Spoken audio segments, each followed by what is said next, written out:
Coucou mes petits taureaux, bienvenue sur la chaîne. Heureuse de vous retrouver pour ce tirage sentimental du mois d'août, comme promis.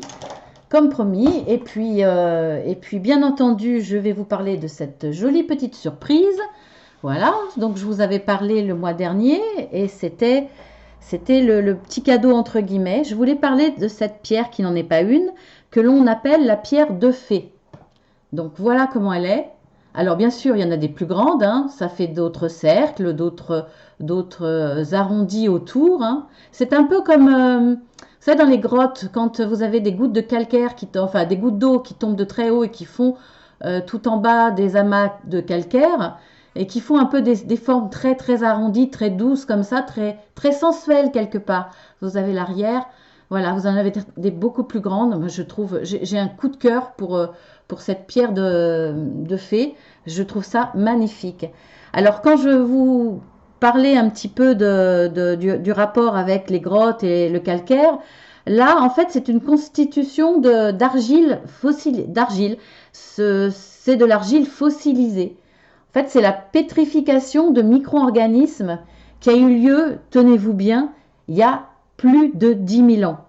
Donc voilà, cette pierre de fée, elle renferme plus de 10 000 ans d'histoire, plus de 10 000 ans d'énergie, de, de belles choses, bon, peut-être de plus ou moins mauvaises aussi, mais c'est toute une mémoire dans cette pierre, et quand vous allez voir à quoi elle sert, je trouve ça magnifique. Et vous allez comprendre pourquoi je voulais vous la faire découvrir euh, lors des tirages sentimentaux. Et d'ailleurs, cette pierre accompagnera toujours les tirages, on dit sentimentaux plutôt. Donc en fait, cette pierre provient des rivières du Nord canadien.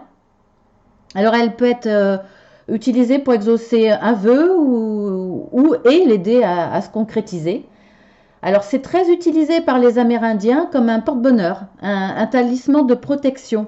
Alors soit ils le portent en amulette, donc cette amulette, grâce à cette pierre, donne à son possesseur la chance et la protection, bien entendu, comme je vous en ai parlé. Les plus grosses, elles peuvent être placées dans les maisons pour protéger la maison, ou offertes à l'élu de votre cœur. Alors elle éloigne les mauvais esprits et est reconnue pour posséder la vertu. Alors là, voilà, hein, j'appuie là-dessus. De est reconnue pour posséder la vertu de mettre l'amour sur votre chemin et de solidifier les relations amoureuses. Donc c'est vraiment une pierre principalement, alors de protection bien sûr, mais principalement pour les relations amoureuses. Donc déjà je trouve ça très joli. En plus le fait qu'elle soit si vieille et puis portée en amulette par les Amérindiens, je trouve ça... c'est ce peuple qui est si proche des traditions, des valeurs et tout ce qui est spirituel. Eh bien, ça donne une autre dimension pour vraiment croire à cette pierre. Donc voilà. Et ensuite, ce qui n'est pas peu, hein, vous allez voir, elle permet de développer une grande force sexuelle. Elle harmonise l'acte sexuel entre les deux partenaires. Donc c'est pas mal non plus, c'est quand même la base d'une relation, même si c'est pas, voilà, il peut y avoir des très grandes histoires d'amour platonique. Dans les trois quarts des couples, dans les trois quarts des histoires d'amour, c'est quand même la base du couple. En tout cas, ça le consolide. Donc, bah écoutez, hein, c'est toujours bon à prendre. Alors, je penserai à vous le rappeler, même si cette pierre nous accompagnera à chaque fois pour tous les tirages sentimentaux. Je penserai à vous le rappeler, peut-être, on va dire, un petit peu avant Noël, et surtout 2 ou 3 semaines avant la Saint-Valentin, parce que je trouve que là, c'est un très très joli cadeau sentimental. Donc, vous les hommes qui ne savez pas toujours ou qui manquez un petit peu d'idées, ben écoutez, hein, voilà. Après, à vous aussi, mesdames, de l'offrir à l'élu de votre cœur, parce que eux aussi ont droit de recevoir des cadeaux un peu sentimentaux, un peu symboliques, ou comme un bouquet de fleurs, etc. Nous aussi, on peut le faire, hein. Donc voilà, une petite parenthèse. Euh, je voulais vous dire aussi, je vais essayer de traiter un peu pour les célibataires, le domaine sentimental pour vous les taureaux, pour les célibataires, pour les relations qui sont toutes nouvelles. Mais j'ai remarqué que souvent, On vous laissait peu de place parce que les cartes en parlaient peu aussi. Les situations étaient beaucoup plus rares. Donc, ce que j'ai l'intention de faire, et donc pour cela, abonnez-vous. Je vous le dis pas pour avoir plus d'abonnements, mais je vais soit de façon hebdomadaire ou mensuelle. Alors, hebdomadaire, ça sera vraiment du purement général, ou alors mensuel pour vos signes. Je vais faire des tirages spécialement pour les célibataires et les gens qui rentrent dans une relation toute nouvelle, qui est peut-être encore fragile, où vous posez beaucoup de questions, ou quelqu'un qui, ou pour vous qui avez une personne dans votre cœur, mais auprès de qui vous n'avez pas encore déclaré votre flamme. Voilà. Moi-même, dans les tirages sentimentaux, j'ai du mal à parler des célibataires. Et puis, on ne peut pas donner tous les cas. Donc, pour moi, c'est très important. Je tenais aussi à ce que vous ayez votre place dans les tirages, pleinement votre place. Donc, j'en ferai un à part. Après la périodicité, je ne sais pas, parce que je fais tellement de tirages, je fais aussi les tirages journaliers. Et c'est vrai que je suis de plus en plus fatiguée. J'ai une vie à côté. J'ai beaucoup de travail, beaucoup de projets qui me demandent du temps et surtout beaucoup d'implications. Donc, je vais voir. En tout cas, abonnez-vous, regardez les tirages journaliers, je vous tiendrai au courant à ces moments-là de l'évolution, mais de toute façon, voilà, vous aurez votre tirage, vous les célibataires, c'est sûr. Alors, on y va. On y va pour la situation actuelle de votre mois d'août, hein, parce que je ne sais plus si je l'ai dit ou pas, je parle tellement. Pour le mois d'août 2020, bien entendu, vous avez la joie, vous avez la naïveté. Alors, bon, je vais vous le dire après. La peur de l'attachement. Bon, alors bien entendu, cet oracle, je ne vous le dis pas en allemand parce que c'est trop compliqué. Alors, c'est l'oracle de l'amour. Vous avez toutes les coordonnées en dessous, hein, bien entendu. Et après, vous aurez une carte conseil avec l'oracle de l'archange Michael. Voilà, l'archange Michael est mon préféré. Donc, je tirerai une carte de conseil et de prière pour ceux qui veulent prier. Voilà, on y va. Donc, pour ce mois d'août, vous avez la joie, la naïveté et vous avez la peur de l'attachement. Là, on voit qu'il y a de la joie. Dans votre relation sentimentale, dans ce que vous partagez, ça vous rend joyeux. Et ça, c'est commun à tous les deux. Par contre, on voit là une femme, alors là les modèles sont un petit peu, faudrait encore plus un gros plan, mais je ne suis pas assez bien installée. On verra après mon déménagement.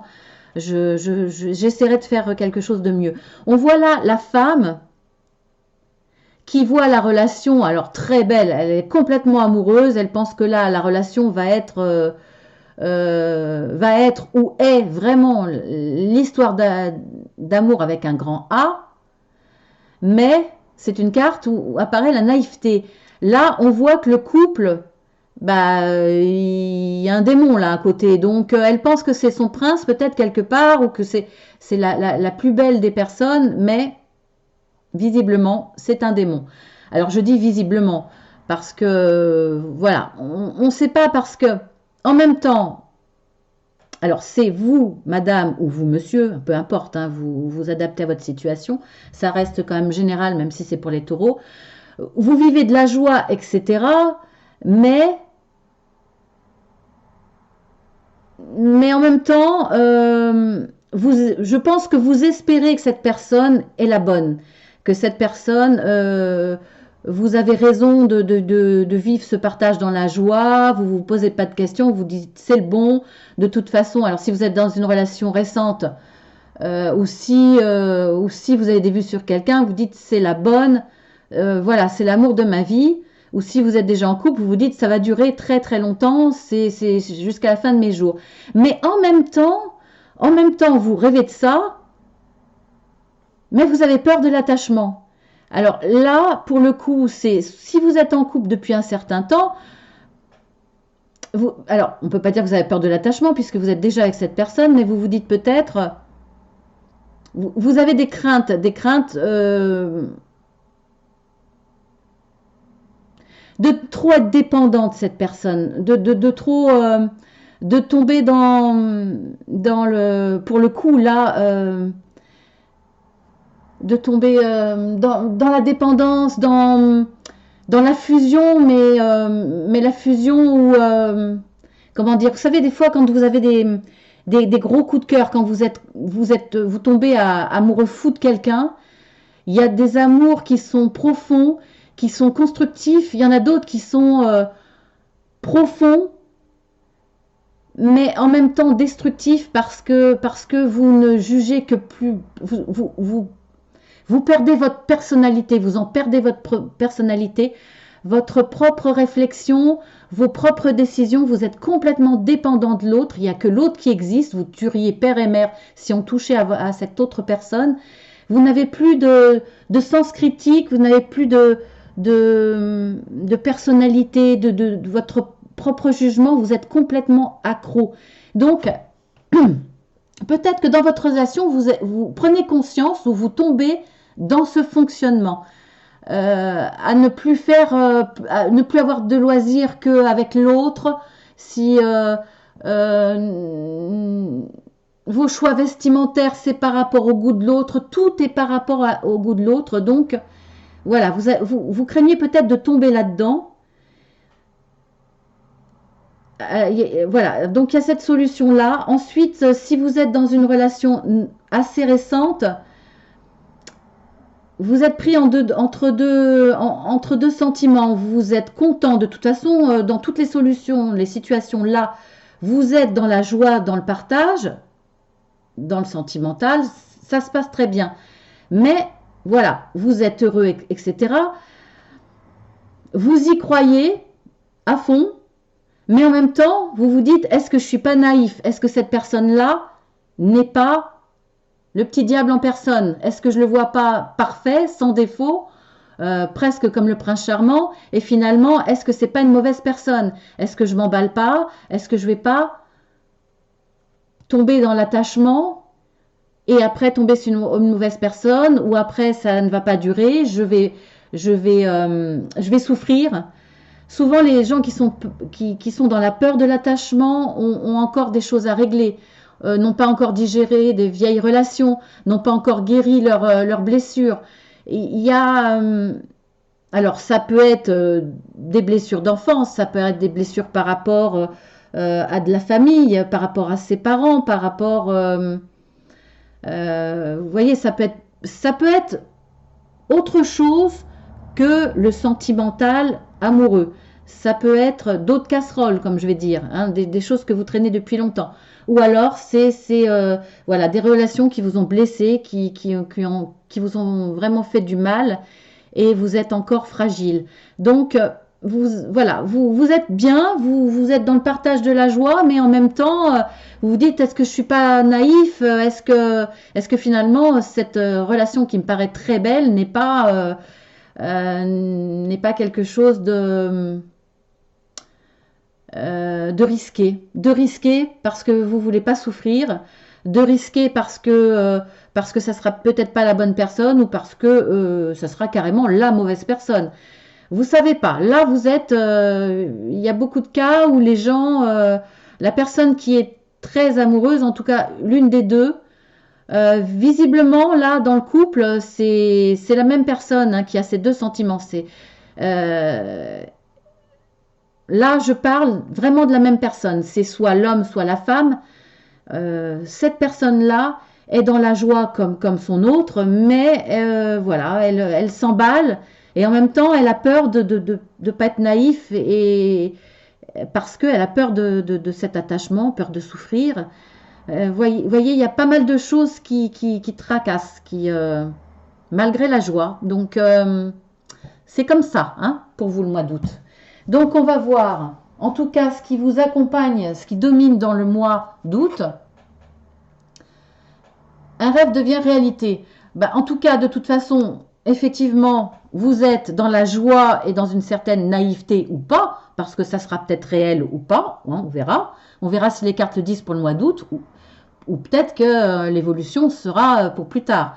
En tout cas, là, vous, dans ce mois d'août, vous êtes dans le rêve que cette histoire-là que vous pensez très belle, vous êtes dans la joie, vous pensez que ça va être une très belle histoire d'amour, Vous avez envie de rêver à ça, vous en rêvez et vous espérez profondément tout ce mois d'août que ça sera une réalité, même si vos peurs sont toujours là.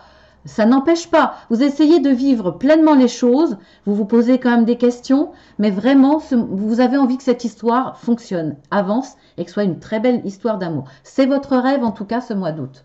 Donc ensuite, l'évolution, intimité et la défense. Donc forcément, hein, vous êtes dans les deux là. Alors dans l'évolution, alors soit c'est vous êtes un célibataire qui avait des vues sur quelqu'un et bon là vous partagiez une certaine amitié, un début d'histoire avec quelqu'un, mais vraiment le tout début.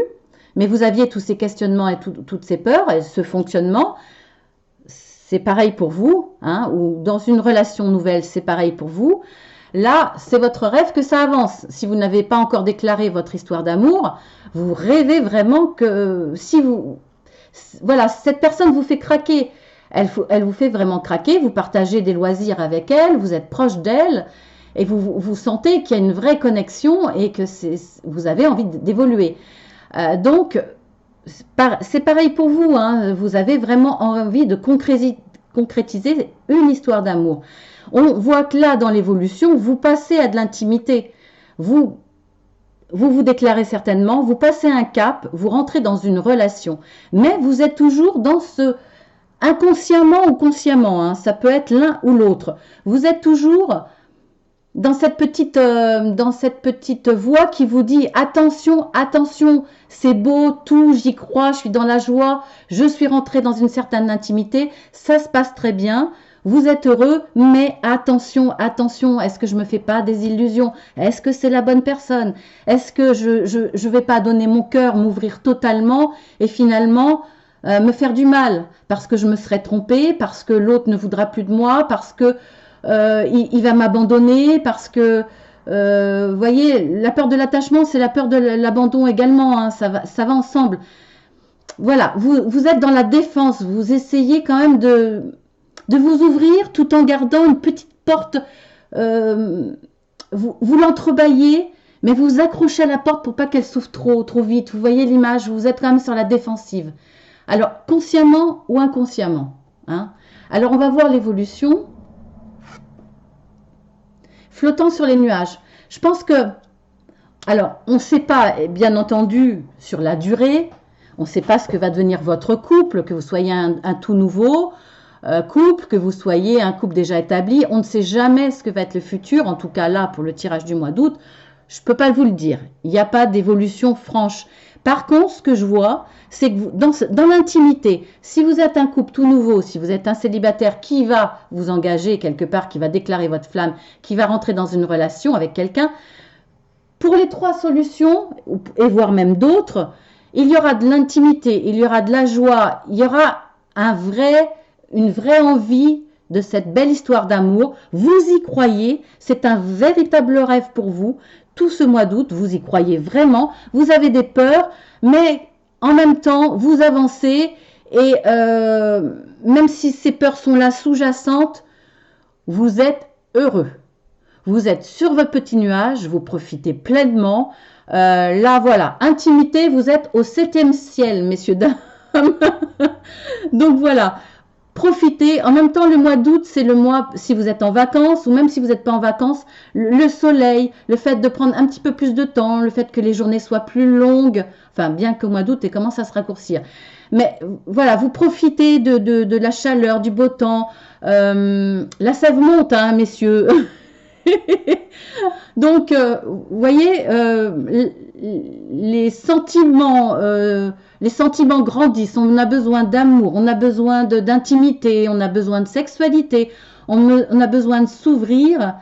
Et là, il y a on a envie de se lâcher, même si il y a des retenues plus ou moins importantes, suivant les cas, bien entendu, suivant votre situation, bien entendu. Vous avez quand même envie et vous allez vous lâcher, c'est-à-dire vous allez vous dire, bon là, les enfants sont à l'extérieur, on court moins, on n'a pas besoin de les amener à l'école, on n'a pas besoin Les loisirs, eh ben, ils sont sur place, on n'a pas besoin de les amener partout, on est un peu plus libre, voire même parfois dans les couples recomposés avec des enfants, ben, les enfants sont chez le conjoint ou la conjointe, on peut profiter de son couple pleinement. Euh, on n'a plus le souci et la fatigue du quotidien, du travail, etc. On accorde plus de temps à son couple, à ses ressentis, à son intimité. On profite, on se lâche et on vit les choses pleinement. On vit ses sentiments pleinement. Donc vous allez vraiment avancer dans cette intimité, avancer ou profiter si vous êtes dans un couple déjà bien installé, voire même amener quelques petites voilà, petite surprise, envie de se faire plaisir, envie de donner une autre dimension, plus romantique, plus intime, plus ce que vous voulez, hein. C'est large. En tout cas, vous allez être sur votre petit nuage, malgré qu'inconsciemment ou de temps en temps, il y aura des questionnements, des peurs et des doutes aussi, hein, voyez. Donc là, franchement, c'est génial. Flottant sur les nuages, ben en même temps, hein, c'est cet oracle, hein. Donc voilà, alors on va voir maintenant la carte conseil. Qu'est-ce qu'elle va nous dire cette petite carte conseil? Vos enfants sont sous la protection des anges. Ah ben ça c'est pas mal. Je parlais des enfants. Donc oui, de toute façon voilà, ils sont bien. Hein. Soit ils sont heureux parce qu'ils ont des loisirs autour d'eux, soit ils sont avec leur père ou leur mère. Si vous êtes si vous êtes dans si vos enfants sont d'un conjoint ou d'une conjointe différent, sont peut-être aussi en vacances une semaine chez les grands-parents, etc. Voilà. En tout cas, de toute façon, vous ne souciez pas des enfants. Eux, ils sont très bien. Ils sont sous la protection des anges. Profitez-vous pleinement. Donc, alors, la prière, pour ceux qui sont croyants ou spirituels, peu importe votre croyance, vos religions, ça, vous adapterez. Là, c'est oui, c'est par rapport à l'archange Michael, mais ça peut être qui vous voulez, vos croyances, ou peut-être même un défunt, une défunte, des personnes qui vous sont chères de là-haut, ou voilà, vous vous adaptez. Alors, je vais vous la lire. Cher ange gardien de mes enfants, nés ou à naître, merci de veiller sur eux et d'assurer leur sécurité et leur bonheur. Conseillez-moi, je vous en prie, pour que j'apprenne les meilleures manières d'être un bon parent et un modèle pour mes enfants et ceux des autres. Bon, là, je pense que c'est quand même un tirage sentimental. Donc, cette prière, même si elle est importante, même si... je pense à quelque chose. Peut-être que, effectivement, ça me fait penser à ça. Si vous avez des enfants, peut-être que vous avez... Ces peurs-là sont peut-être par rapport à votre histoire d'amour, bien entendu, par rapport à vous personnellement, bien entendu, mais peut-être aussi, si vous avez des enfants, que vous avez peur de vous tromper par rapport à eux. C'est pas forcément évident de ramener une personne que l'on a dans son cœur et dans sa vie quelque part, de l'intégrer, de la ramener dans sa vie de famille, de la présenter à ses enfants, etc. Donc c'est vrai que c'est une vraie réflexion, peut-être des peurs. Est-ce que c'est le bon moment? Est-ce que cette histoire va vraiment durer? Là, je parle pour les relations nouvelles, bien entendu. Est-ce que voilà, est-ce que cette histoire-là est vraiment la bonne pour que je me permette de l'inclure dans ma vie de famille avec mes enfants? Donc forcément, peur de vous attacher et de vous tromper et de mettre un petit peu en péril la stabilité de votre vie familiale avec vos enfants. D'où cette prière, effectivement, de trouver vous demandez à ce qu'ils soient protégés et surtout d'être capable d'assurer leur sécurité et leur bonheur. Vous demandez conseil pour la meilleure manière d'être un parent. Il n'y a pas d'être un bon parent. Il n'y a pas de bonne manière pour être un bon parent. La seule manière, c'est de faire le maximum. Et de toute façon, on fait toujours ce que l'on peut et au mieux que l'on peut. Mais par contre, effectivement, vous pouvez demander à être guidé pour faire les bons choix par rapport à votre histoire d'amour pour vous et aussi pour vos enfants, pour votre famille, pour ne pas faire d'erreur. Si vous êtes dans cette peur d'attachement parce que vous avez peur de vous tromper ou parce que vous avez peur de souffrir, priez, demandez auprès de qui vous avez confiance auprès de ceux dont vous croyez, dont vous croyez, de vous protéger, de vous guider pour le meilleur en tout cas. Voilà. Donc ne vous inquiétez pas, de toute façon, vos enfants sont sous la protection des anges. Voilà. Ben écoutez mes petits taureaux, c'est pas mal. C'est pas mal parce que voilà, vous avez de la joie dans votre couple, dans votre histoire sentimentale, il y a de la joie, il y a vraiment une envie de construire, vous y croyez profondément, vous allez avoir une belle intimité, vous allez être sur vos... voilà, vous allez avoir une belle intimité, vous allez être sur votre petit nuage, vous avez peur d'être naïf, vous avez peur de trop y croire, de rêver à quelque chose qui vous paraît peut-être trop beau pour être vrai, vous avez des craintes. Vous avez des craintes et vous vous défendez un petit peu, vous êtes encore un peu sur vos gardes, mais quand même on voit que vous profitez. Donc ben écoutez, gardez quand même une certaine, pas de peur. N'ayez pas peur de l'attachement, n'ayez pas peur d'être naïf. Ne soyez pas sur la défensive, sur la défensive. Soyez vigilant, bien entendu. Si avant de vous engager pleinement pour effectivement ne pas souffrir, allez-y à votre vitesse, soyez vigilant, mais pas sur la défensive. Voilà, vivez pleinement votre histoire, parce que là, il y a un fort potentiel de très très belles choses à vivre, et je pense vraiment que pour les 3/4 des taureaux, c'est ce que vous allez vivre au mois d'août. Donc, eh bien, plein de bonheur, mes petits taureaux. Je vous souhaite de bonnes vacances. Si vous êtes déjà en vacances, eh bien, merci de partager ce petit moment avec moi, de prendre le temps de venir visionner votre petite guidance. Et puis, abonnez-vous, c'est gratuit, hein, de toute façon, pour ceux qui découvrent ma chaîne ou qui se sont jamais abonnés, vous pourrez le faire, vous avez de nombreuses surprises, je l'explique au début. Pour ceux qui ont fini leurs vacances, eh bien, bonne reprise, profitez encore des beaux jours à venir, et puis gardez une place très très importante pour votre histoire d'amour, vos histoires sentimentales, parce que c'est important, l'amour c'est très important, c'est très fragile. N'ayez pas peur en tout cas ne vous protégez pas trop parce que vous allez vous anesthésier et vous allez passer à côté de très très belles choses. Peu importe qu'elles durent ou pas, les belles choses c'est toujours bon à vivre. Voilà, ça c'est mon conseil personnel. Tant pis s'il faut parfois en payer le prix, c'est pas grave. Surtout que vous, les taureaux, vous avez du mal à vous lancer, mais quand vous vous lancez, effectivement, vous y croyez vraiment. Vous êtes des gens entiers et voilà, vous êtes des diesels, longs à démarrer, mais quand vous démarrez, vous y croyez. Donc, je pense que ça ne m'étonne pas que vous soyez ce mois d'août flottant sur vos petits nuages parce que vous allez vivre les choses pleinement, j'en suis sûre. Voilà, je vous fais de gros bisous. À très bientôt.